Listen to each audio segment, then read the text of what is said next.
Good evening. My name is Torli Krua from Liberia, and I live here as a refugee for the past 25 years. I'm a pastor, Zia Mission Baptist Church. I'm a missionary with Missions Door in Denver, Colorado. I'm also director and founder of Universal Human Rights International in Young Africa. I'm very pleased today to have in the studio my good friend and sister that came all the way from Sierra Leone. Hello there. Hello. How are you doing today? Fine, thank you. Good. I want for you to just tell us your name and tell us a little bit about yourself. My name is Kadijatu Wellington. I was born in Sierra Leone by Muslim parents. And even though I went to Christian school, but I never really know much about the Lord until I came to the United States. And having been here, I was very lonely, and I met a friend, an elderly lady who became my friend and my mentor. She invited me to her home and to church.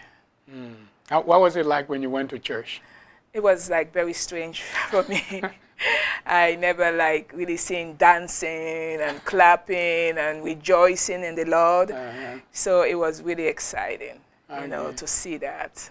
And the message, what did you hear when you went to church? Well, that also was really strange. The message was you should even love your enemy, and that Christ died for our sins. So I was like, that was an eye-opener. I'm like, wow. So, you know, to do good to your, you know, neighbors and even to your enemies, you know, the message was really touching. It really touched my heart, I know, because I never really heard something like that, you know. So it really encouraged me, and I really wanted to know more about this Christ, you know. And I decided to keep on, going to church with the lady. So what did you do after you heard this message that God loved you, that you should love your neighbor, etc.? Well, after several visits in the church, you know, everybody there was so nice. I just felt that I found a new family there. And I decided to really maybe accept Christ and get baptized. But knowing that I came from a strict father, I prayed about it. Strict father, you mean your... Yeah, my dad, yes, in Sierra Leone. What was his religion? He was a Muslim, okay. And his name was Mustafa. He had the Muslim name Mustafa.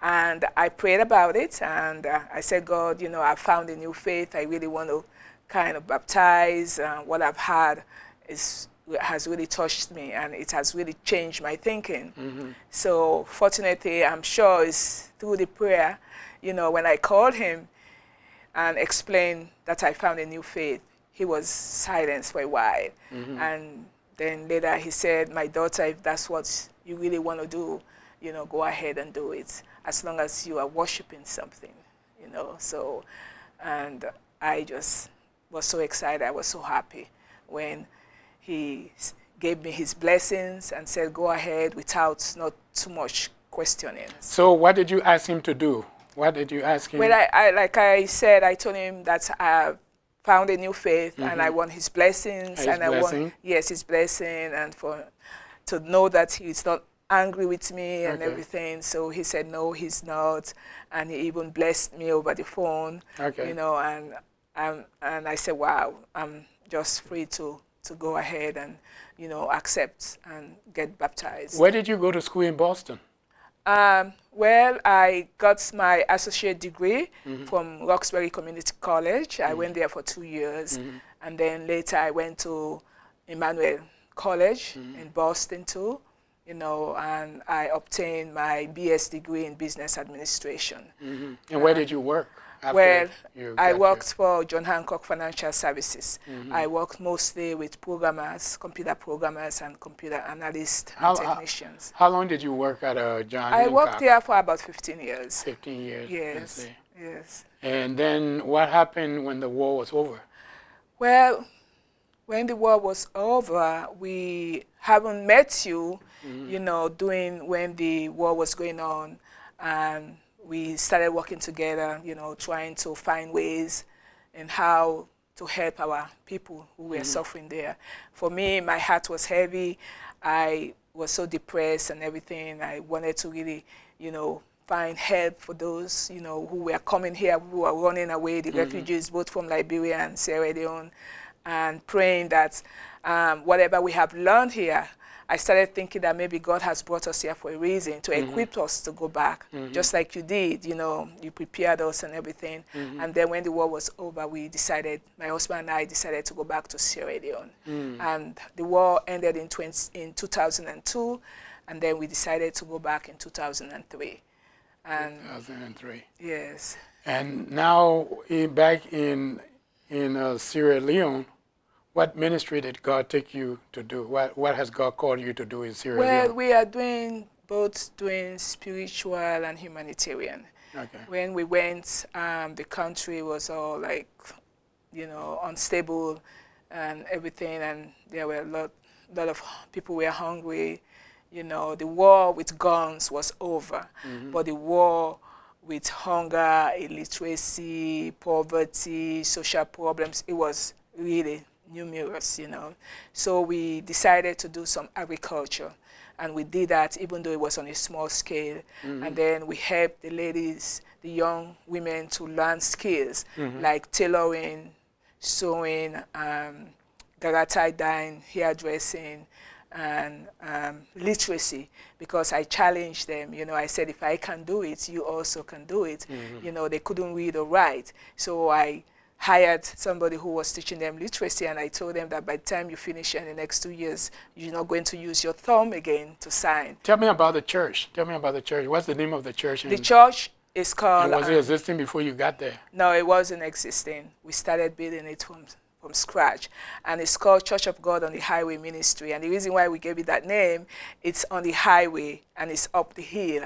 So my husband and I were standing one evening just looking at the cars going by and everything, and he said to me, what should we call the church? And it's like, God put it in my mouth. I said, we can call it Church of God on the Highway Ministry. So tell me about the school. I mean, you have a church building over there. Yes, we started building the church 2008. We're still doing it. It's a lot of challenge, but with the grace of God, we will still carry on. And after being in the village for about 6 years, I realized that most of especially the girls were not going to school. And those who were going to school really had to walk about 3-4 miles every day to go to school. So some parents never really allowed their young ones to cross that highway to go to school. So it's like something just told me that you need to do something. God has brought you guys here as a light, So where is the school right now? Where the school is, right, since we don't have a building, we are hosting the school right in the church, in the unfinished church. How many students you have? We started with 45, and now I can say we have about 100 students. 100 students? Yes. Okay. Yes. So the students, how many teachers do you have for them? Well, according to government rules, we're supposed to have a teacher for each class. Okay. But because of financial constraint, we are not able to do this. So we have 5 teachers. We have one for nursery classes. The ages are from 3 to 5. They go to nursery 1, 2, and 3, and then at the age of 6, they go to class 1. So we have one for class 1, we have one for class 2. So tell me, I understand you got an appointment recently.